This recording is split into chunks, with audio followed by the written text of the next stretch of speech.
Hello friends and welcome to the exams made simple Indian Express editorial analysis.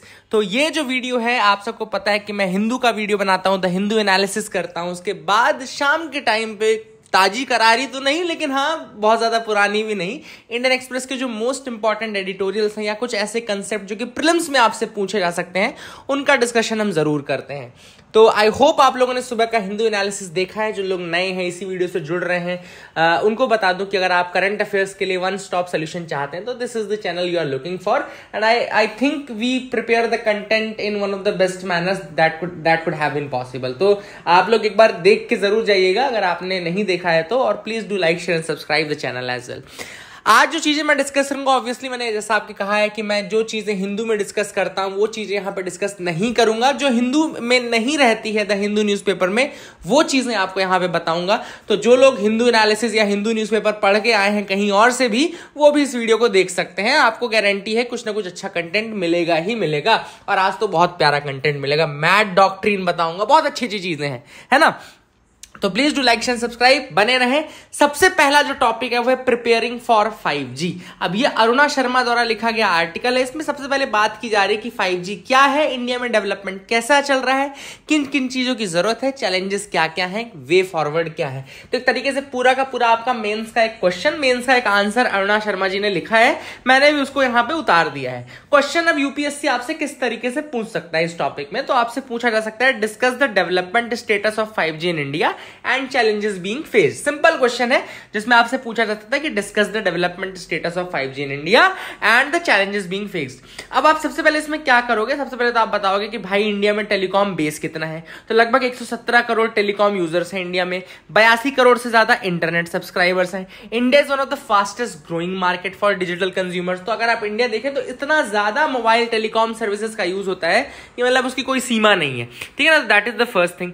इसके बाद दूसरी जो चीज इंपॉर्टेंट आपको जाननी है वो है कि अभी एक मैकिंजी स्टडी आई थी 2019 की, जिसमें उन्होंने कहा था कि India is the second fastest digitising economy.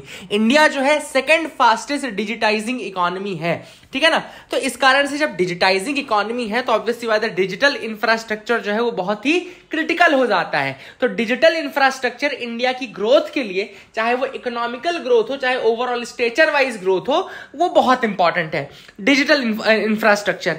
Obviously digital infrastructure की जब हम बात करेंगे, डिजिटल इकोनॉमी पूरी बेस्ड किस पर है, पूरी इंटरनेट बेस्ड है ना। आपको सबको पता है कि इंटरनेट बेस्ड है। तो ऐसे में देखो जो शहर वाले एरियाज हैं, जो आपके मेगा सिटीज हैं, वो तो चलो डेवलप हो जाएंगी, पर ऐसी सिटीज जो डेवलप्ड नहीं है या कुछ पंचायत वाले एरियाज हैं, वहां पे क्या। तो वहां के लिए गवर्नमेंट ने already Bharat net project start किया था। अगर आपको याद हो, नेशनल ऑप्टिकल फाइबर नेटवर्क के अंतर्गत भारत नेट प्रोजेक्ट चला था, जिसमें जो कंट्री का लार्जेस्ट रूरल ब्रॉडबैंडिंग प्रोजेक्ट है, रूरल एरियाज में ब्रॉडबैंड लगाने का सबसे बड़ा प्रोजेक्ट है। इसको हम क्या बोलते हैं, भारत नेट प्रोजेक्ट। अभी उसका फेज 3 चल रहा है, तो हम भारत नेट फेज 3 बोलेंगे उसको, ठीक है ना। अब ऑप्टिकल फाइबर जो होती है वो डेटा ट्रांसमिशन की बैकबोन है। आप सबने भी अपने घर में रियलाइज किया होगा कि पहले जो आपके घर का इंटरनेट था वो ऑप्टिकल फाइबर बेस्ड नहीं था, उसमें पतली सी एक वायर आती थी या टेलीफोन की वायर आती थी पहले के जमाने में, तो उससे इंटरनेट लगाया जाता था और वो इतना फास्ट नहीं होता था क्योंकि उसमें लॉसेस बहुत ज्यादा होते थे। लेकिन ऑप्टिकल फाइबर आने के बाद जो लॉसेस हैं बिल्कुल मिनिमाइज हो गए हैं, और ऑप्टिकल फाइबर के थ्रू जो इंटरनेट की स्पीड है, आपको देखा होगा आपने, download speed 40 Mbps, upload speed 40 Mbps, इस तरीके से आपको स्पीड मिलने लगी है, 100 Mbps, 120 Mbps। तो ये काफी इंपॉर्टेंट होता है। अब अगर हम स्टेटस ऑफ मैन्युफैक्चरिंग की बात करें तो पिछले 10 सालों में डोमेस्टिक मैन्युफैक्चरर्स ने लगभग 5,000 करोड़ से ज्यादा रुपए लगाया है in and around optical fibres के डेवलपमेंट में, और लगभग 4 लाख इंडिविजुअल्स को उसमें जॉब भी प्रोवाइड की गई है। तो अब आप देखो इसका डायरेक्ट इंडायरेक्ट कितना ज्यादा रिलेशन है इकोनॉमी से, कि आप देख रहे हैं कि इससे इंटरनेट तो बढ़ ही रहा है, इंटरनेट बेस्ड सर्विसेज तो बढ़ेंगी, साथ ही उससे जो इंडायरेक्ट एम्प्लॉयमेंट इतना ज्यादा मिल रहा है, लोग ऑप्टिकल फाइबर बिछा रहे हैं उनको नेटवर्क उनको मिल रहा है, लोग ऑप्टिकल फाइबर बना रहे हैं उनको मिल रहा है रोजगार। तो इस तरीके से और ज्यादा अपॉर्चुनिटीज बढ़ती हैं। चैलेंजेस की हम बात करें तो नियरली 30% मोबाइल टावर्स में फाइबर कनेक्टिविटी है, which is to be scaled up to around 80% by 2026। तो अभी जो मोबाइल टावर में फाइबर कनेक्टिविटी केवल 30% मोबाइल टावर्स में ही है, लेकिन इसको 2026 तक 80% करना है, जो कि एक अपने आप में मैमथ टास्क है। दूसरा, जो अनफेयर कंपटीशन मिल रहा है चाइना के चीप इंपोर्ट्स एक्सपोर्ट से, चाइना क्या कर रहा है, डंपिंग कर रहा है, हमारे देश में आकर के डंपिंग करना शुरू कर रहा है। वहां पे चीप बन रहा है, वो तो खूब सब्सिडी प्रोवाइड करते हैं और यहाँ पे आके वो सस्ता बेचने लगते हैं। तो डंपिंग जो है WTO के अकॉर्डिंग आप सबको पता है कि अगर कोई कंट्री डंपिंग करती है आपके यहाँ, तो आप एंटी डंपिंग ड्यूटी लगा सकते हैं। एंटी डंपिंग ड्यूटी मतलब कि जब वो एक्सपोर्ट करने के लिए आएगा, आपके यहाँ बेचने आएगा, तो आप उस पर एक अलग से एंटी डंपिंग ड्यूटी लगा दोगे, जिससे उसका प्राइस जो है वो बढ़ जाएगा, है ना। जब उसका प्राइस बढ़ जाएगा तो आपके जो डोमेस्टिक प्रोड्यूसर्स हैं वो कॉम्पिटिटिव हो जाएंगे। तो इस तरीके की चीजें जो है वो आपको जानना जरूरी। तो वे फॉरवर्ड यही है। वे फॉरवर्ड में क्या होगा, जो प्रॉब्लम थी उसका सोल्यूशन निकालो। प्रॉब्लम थी चाइना का जो इस तरीके का चीप माल आ रहा है, तो भाई उसके ऊपर एंटी डंपिंग ड्यूटी लगाओ। दूसरा, इंडिया खुद R&D में इन्वेस्ट करे। इसका सबसे बड़ा सोल्यूशन तो होगा कि भाई भारत खुद R&D में इन्वेस्ट करे। अगर भारत ही R&D में इन्वेस्ट नहीं करेगा तो इस तरीके की टेक्नोलॉजी मैन्युफैक्चरिंग कैसे अच्छा कर पाएगा। तो that is the second thing. Third है, इंटेलेक्चुअल प्रॉपर्टी राइट्स डेवलप किए जाएं और क्रिटिकल है for the digital connectivity as well. तो ये सारी चीजें इस आर्टिकल में थी। I hope you got clarity regarding that. Second article, the inevitability of Agnipath scheme. ये मनीष तिवारी द्वारा लिखा गया आर्टिकल है। इसमें दो चीजें बहुत ही प्यारी थी इस आर्टिकल में। एक तो है मैड डॉक्ट्रिन, यानी कि जब वर्ल्ड वॉर के टाइम पे एक मैड डॉक्ट्रिन आई थी, जिसको हम बोलते हैं म्यूचुअली एश्योर्ड डिस्ट्रक्शन। लिख लो, इस चीज को नोट कर लो। ऐसी मजेदार चीजें आपको बार बार नहीं मिलेंगी, आंसर राइटिंग में यूज करना जरूर। मैड डॉक्ट्रिन का यूज जरूर करना। इसमें क्या था, मैड डॉक्ट्रिन मतलब कि जैसे न्यूक्लियर के लिए यूज होता है ये, कि म्यूचुअली एश्योर्ड डिस्ट्रक्शन। मतलब कि अगर मान लो एक कंट्री ऐसी है जिसके पास फुल स्केल न्यूक्लियर पावर का यूज करने लगा, जो अटैकर है सपोज करो उसके पास न्यूक्लियर वेपन है, और जो डिफेंडर है उसके पास भी न्यूक्लियर वेपन है। सपोज करो both the attacker and defender have nuclear power with them. Now suppose attacker ने न्यूक्लियर से अटैक किया, तो क्या डिफेंडर न्यूक्लियर से अटैक नहीं करेगा? करेगा। और जब दोनों एक दूसरे पे न्यूक्लियर से अटैक करेंगे तो इट इज एश्योर्ड दैट दोनों का ही कंप्लीट एनहिलेशन होगा। Both of them will be completely annihilated. So this is mutually assured destruction, कि ये एश्योर्ड है कि दोनों का ही डिस्ट्रक्शन होगा in such a case when both the powers are having the nuclear capacity. तो ये जो डॉक्ट्रिन है इसको हम बोलते हैं mutually assured destruction doctrine.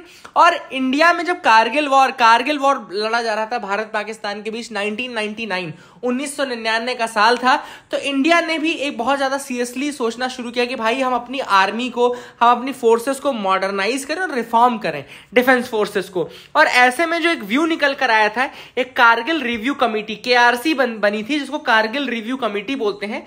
Kargil review committee ने रिकमेंड किया था कि जो रिक्रूटमेंट प्रैक्टिस है आर्म्ड फोर्सेस की, उसको चेंज करने की जरूरत है और आर्मी को यंग रखना है, फिट रखना है एट ऑल द टाइम्स। ये कारगिल रिव्यू कमेटी ने कहा था। इसीलिए मनीष तिवारी ने कहा कि it is the inevitability of the Agnipath scheme, क्योंकि आर्मी को यंग रखना है, फिट रखना है हर समय। तो आपको क्या करना पड़ेगा, जो प्रेजेंट प्रैक्टिस है 17 सालों की सर्विस वाली, उसको उस समय 1976 से ये पॉलिसी शुरू हुई है, 17 ईयर्स ऑफ कलर सर्विसेज को बोलते हैं। तो उसको चेंज करके अब आपको मतलब कि ट्रेनिंग को हटा करके 17 साल 20 साल ऐसा होता है। और it would be advisable to reduce the colour service to a period of 7 to 10 years. तो उन्होंने कहा था जो कलर पीरियड है वो आपको 7 से 10 सालों का करना चाहिए, कम कर देना चाहिए। तो जैसा अभी अग्निपथ स्कीम आई है 4 साल के लिए आई है ना। तो ये कहना, इसीलिए कई बार जो इसके प्रोपोनेंट्स हैं अग्निपथ स्कीम के, वो कहते हैं कि भाई कारगिल रिव्यू कमेटी ने कहा था तो हम वही कर रहे हैं, कोई ऐसी चीज नहीं कर रहे हैं। एक और टास्क फोर्स का नाम यहाँ पे ऑथर ने दिया, तो मैं बता दूं, नरेश चंद्र टास्क फोर्स। याद रखेगा, नेशनल सिक्योरिटी के लिए नरेश चंद्र टास्क फोर्स बना था, जो कि यूपीए गवर्नमेंट 2011 के टाइम में बनाया गया था। तो ये काफी इंपॉर्टेंट चीजें थी जो मैं चाहता था क्या बताऊं। आई होप यू गॉट क्लैरिटी। अब ये न्यूज तो मैं ऑलरेडी आपको एक सेपरेट वीडियो मैंने बना दिया है ना, कि मोदी जी ने क्या क्या गिफ्ट किसको दिया। इसमें 3 फैक्ट तो जरूर याद रखना। एक तो आपका गुलाबी मीनाकारी, जो कि वाराणसी का GI टैग है। लैकरवेयर भी आपका GI टैग है वाराणसी का ही। और लैकरवेयर याद रखिएगा उन्होंने इंडोनेशिया को दिया है। इंडोनेशिया की खुद की एक रामायण है जिसको काकाविन रामायण बोलते हैं। काकाविन KAKAWIN काकाविन रामायण बोलते हैं। और ये मेडांग किंगडम जो था 8वीं से 11वीं सेंचुरी तक उस टाइम पे लिखा गया था, ये लिखी गई थी। इसके अलावा मैंने आपको एक और चीज बताई थी, एक डोकर आर्ट बताया था। डोकर आर्ट किसका है? ये आपका छत्तीसगढ़ का है। Dokra art is of Chhattisgarh, Dokra art is of Chhattisgarh, ये भी मैंने आपको बताया हुआ है। एंड इसके अलावा ब्लैक पॉटरी निजामाबाद की मैंने आपको बताई, ब्लैक पॉटरी फ्रॉम निजामाबाद। तो ये कुछ चीजें इंपॉर्टेंट थी जो आप देख लीजिएगा, वीडियो मैंने डिटेल बनाया था, आप वहां से एक बार देख लीजिए। तो I hope you got clarity regarding that as well. इसके अलावा श्रीलंका ने अपनी कंट्री में डुओपॉली खत्म कर दी है, डुओपॉली ऑन ऑयल एटलीस्ट। डुओपॉली का मतलब क्या होता है? एक ऐसी सिचुएशन जहां पे दो कंपनीज अकेले ओन करती हैं nearly all of that product. जो भी गिवन प्रोडक्ट है, अगर मान लो ऑयल में डुओपॉली की हम बात कर रहे हैं, तो ऑयल में ऐसे दो प्रोड्यूसर्स होंगे जो कि पूरा का पूरा ऑयल सेक्टर ओन करते होंगे। केवल दो ही ऐसे बड़े प्लेयर्स होंगे जो कि पूरा का पूरा ऑयल मार्केट ओन करते होंगे, उसको चला रहे होंगे। तो ये सिस्टम था वहां पे ऑयल में, बट अभी उन्होंने डुओपॉली को खत्म किया है और कहा है कि भाई कोई भी इंडियन कंपनी हो, कोई भी कहीं की कंपनी हो, अगर वो ऑयल दे सकती है तो ऑयल दे दे, है ना। तो that is the thing which is important. And duopoly is the most basic form of oligopoly. Oligopoly का ही एक पार्ट होता है, एक तरीका होता है जिसमें मार्केट डोमिनेट होता है by very small number of companies. जैसे दो कंपनी हमने बात कर ली, और अगर ये दोनों कंपनी कॉल्यूड कर जाएं तो ये मोनोपोली बन जाता है ना। दोनों कंपनी अगर मिल गई तो फिर मोनोपोली बन गया। तो that is another thing which is important. I hope you got clarity regarding that, आपको समझ में आ गया होगा। Russia's gold reserves and why G7 has moved to ban import। अब यहाँ पे G7 नेशंस ने एग्री किया है कि भैया रशिया के जो रशिया से जो गोल्ड इंपोर्ट किए जा रहे हैं, ban on Russian gold imports in the latest round of sanctions. तो एक नया सैंक्शन लगा दिया गया है, रशिया जो गोल्ड देता है उसको भी हटाया जाएगा, बंद किया जाएगा, सैंक्शन लगाया जाएगा एटलीस्ट G7 कंट्रीज में। तो गोल्ड जो है रशिया का सेकंड लार्जेस्ट एक्सपोर्ट इंडस्ट्री है आफ्टर एनर्जी। एनर्जी के बाद गोल्ड रशिया का सेकंड लार्जेस्ट एक्सपोर्ट इंडस्ट्री है। और यूएस का कहना है कि भैया जो गोल्ड हम ले रहे हैं रशिया से उसको बंद करना पड़ेगा। G7 कंट्रीज नहीं लेंगी, लेकिन G7 कंट्रीज के अलावा जो कंट्रीज हैं वो ले सकती हैं। इसलिए ऑथर ने कहा कि ये मेयरली सिंबॉलिक है ना, एक सिंबॉलिक सैंक्शन है, अदरवाइज ये नहीं। अब ये गोल्ड का जो एक्सपोर्ट रशिया कर रहा है ना, ये उसको बहुत हेल्प कर रहा है। कैसे हेल्प कर रहा है? जो रशियन करेंसी वो गिरने नहीं पाई है इतने दिनों के वॉर के बाद, इतने सैंक्शंस के बाद भी रशियन करेंसी गिरी नहीं है। उसका रीजन यही कि उन्होंने गोल्ड एक्सपोर्ट और इस तरह से जैसे इंडिया जैसी कंट्रीज हैं वहां पे ऑयल और ये सब एक्सपोर्ट करके अपनी करेंसी को बचाया हुआ है। अब अगला जो चीज है वो तो बहुत ही प्यारी है, वो है speakers power in a rebellion. अब यहाँ पे एक दो केसेस हम बात करेंगे। सबसे पहले तो हम किहोतो हॉलहन केस की बात कर लेते हैं। आप सबको पता है 10th शेड्यूल आया था 1985 में, जिसमें कि ये आया राम गया राम एंटी डिफेक्शन के लिए आया था। तो यहाँ पे किहोतो हॉलहन केस के पहले तक तो ये था कि भैया फाइनल पावर है, जुडिशियल रिव्यू हो ही नहीं सकता आपके एंटी डिफेक्शन में। लेकिन जो किहोतो हॉलहन वर्सेस जखीलू का केस था 1992 का, उसमें सुप्रीम कोर्ट ने कहा कि जो पावर है स्पीकर के पास in the case of anti defection, वो ठीक है, अच्छी बात है, लेकिन वो सब्जेक्ट टू जुडिशियल रिव्यू है। That is subject to judicial review. तो ये आपको इंपॉर्टेंट है। और 2016 में एक और बहुत फेमस लैंडमार्क केस था नबाम रेबिया वर्सेस बेमांग फेलिक्स केस। याद रखिएगा, नबाम रेबिया वहां के स्पीकर थे आई थिंक, और वर्सेस बेमांग फेलिक्स केस था। तो ये इस केस में क्या होता है, देखो मैं आपको एक चीज बताता हूं क्या होता है। एक तरीका इसमें सुप्रीम कोर्ट के सामने आया। केस ये था कि गवर्नर ने, मैं आपको एक्सप्लेन कर रहा हूं, कोशिश करूंगा देखो, लेकिन अगर नहीं समझ आया तो मेरे को माफ कर देना। देखो गवर्नर ने क्या किया था, गवर्नर ने स्पीकर को हटा दिया। अब गवर्नर ने स्पीकर के अगेंस्ट जो है मोशन चला दिया, ठीक है ना। स्पीकर के अगेंस्ट जब मोशन चलने लगा, अब स्पीकर ने यहाँ पे क्या किया, स्पीकर भाई नो कॉन्फिडेंस आ रहा है, नो कॉन्फिडेंस आ रहा है, तो स्पीकर भी तो रूलिंग पार्टी का ही है, तो गवर्नर स्पीकर के ऊपर इंक्वायरी है, स्पीकर को हटा सकता है। अब स्पीकर के ऊपर सस्पेंशन मोशन चल रहा है, लेकिन स्पीकर ने क्या किया, यहाँ पे डिस्क्वालीफाई करना शुरू कर दिया एमएलएस को। तो सुप्रीम कोर्ट के पास ये केस गया कि भाई जब स्पीकर खुद ही अंडर सबजुडिकेशन है, तो क्या वो ऐसे टाइम पे लोगों को डिस्क्वालीफाई कर सकता है? तो यहां पे सुप्रीम कोर्ट ने कहा था कि नहीं, स्पीकर ऐसे केस में डिस्क्वालीफाई नहीं कर सकता, क्योंकि ऐसे केस में तो वो उन लोगों को डिस्क्वालीफाई कर देगा जो उसके अगेंस्ट वोट करने वाले हैं, है ना। तो ये काफी इंपॉर्टेंट एक जजमेंट था जो कि 2016 नबाम रेबिया केस में कहा गया था, है ना। तो that is the thing which is important. अच्छा, स्पीकर को रिमूव करने का प्रोसेस होता है आर्टिकल 179 में मेंशन्ड है, speaker can be removed by a resolution the assembly passed by resolution of the assembly passed by a majority of all the then members of the assembly, majority of all the then members of the assembly। और ये जो process है वो 14 दिन के notice के बाद start होती है, आर्टिकल 179 के अंतर्गत ये मेंशन्ड है। दोनों केसेस मैंने आपको बता दिए, आई होप आप याद रखेंगे। अब नीति आयोग की एक रिपोर्ट आई है गिग इकोनॉमी को लेकर के। इस रिपोर्ट का नाम है India's booming gig and platform economy, और इसमें बहुत सारी चीजें मेंशन की गई, जैसे कि सबसे पहले रिपोर्ट में बताया गया कि जो female labour force participation India में वो 16 से 23% के बीच में रहा है लास्ट फ्यू ईयर्स में, and persons with disabilities have a labour force participation rate of 36%। ठीक है ना। अब यहाँ पे कुछ सजेशंस भी दिए गए हैं, जैसे कि उन्होंने कहा कि भैया कुछ फिस्कल इंसेंटिव्स प्रोवाइड करो, जैसे टैक्स ब्रेक प्रोवाइड करो, स्टार्टअप ग्रांट्स प्रोवाइड करो आप ये गिग इकोनॉमी और प्लेटफॉर्म इकोनॉमी में, प्लेटफॉर्म्स बनाओ, प्लेटफॉर्म इंडिया इनिशिएटिव लेकर के आओ।